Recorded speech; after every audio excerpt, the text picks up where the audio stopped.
Saya percaya masa depan pertanian tidak lagi cangkul dan tanah.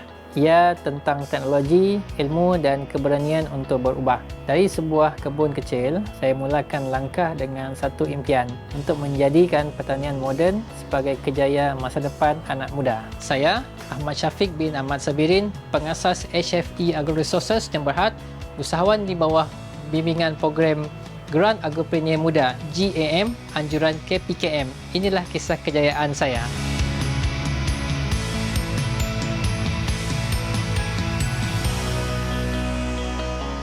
Kita memulakan perusahaan ini pada November 2012. Di awalnya kita menanam dua tanaman iaitu sayuran daun dan juga cili api. 2012 hingga 2014 kita mula dekat Sabah lah. Kemudian 2014 kembali semula ke Sarawak dan di situ baru kita menemui potensi cili Geronong Sarawak ini.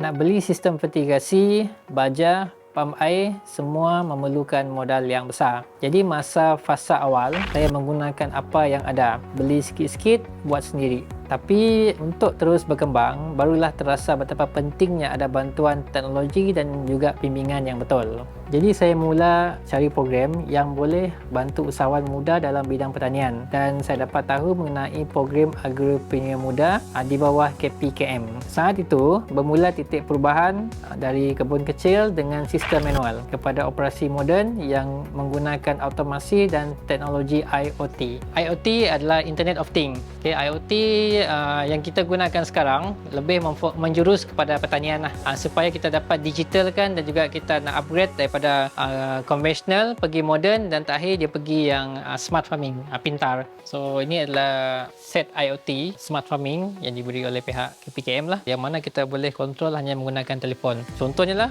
beberapa fungsi yang ada pada sistem ini. Kalau tangki ini habis, dia automatik akan refill. Kemudian lepas air penuh, dia akan automatik pump baja yang kita nak, yang kita dah set pada telefon kita terus ke dalam tangki ini, dan pukul berapa kita nak siram pergi ke greenhouse kita, automatik juga akan boleh diset menggunakan telefon. Dia akan kontrolkan pump ni pergi ke setiap greenhouse kita. Antara bantuan yang saya terima ialah pembelian peralatan fertigasi moden, pam air bertekanan tinggi, sistem kawalan automatik dan juga sokongan pemasaran. Pihak Fama bukan sekadar memberi bantuan tetapi membimbing kami cara nak urus ladang dengan lebih efisien. Kami juga diajar tentang cara menilai kualiti hasil, cara mengira kos operasi dan bagaimana nak menjana pendapatan berterusan melalui tanaman bernilai tinggi seperti cili Geronong Sarawak ini. Bila kita mengusahakan IoT ini, bila kita ada internet, kita dapat mengawal, monitor dari jauh. Jadi di situ kita dapat closely monitor kita punya pengeluaran lah. Okay?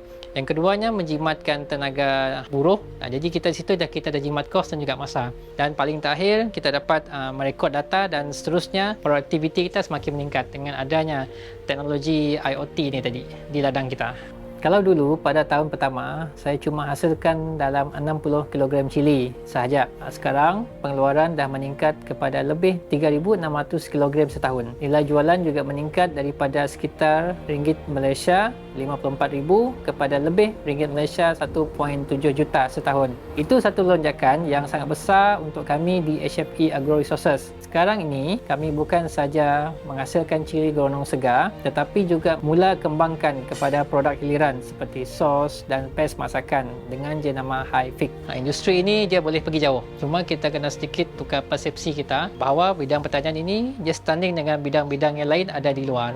Dan kita tengok kerajaan memang menitik beratkan industri pertanian. Tinggal saja lagi kita kena ambil peluang yang telah dihidangkan kepada kita. Program Agropreneur Muda GAM ini memang banyak membantu saya daripada struktur sistem fertigasi, pemasaran sampai ke pembangunan modal insan. Terima kasih kepada Fama dan KPKM atas sokongan dan bantuan kepada kami untuk merealisasikan impian agro kami.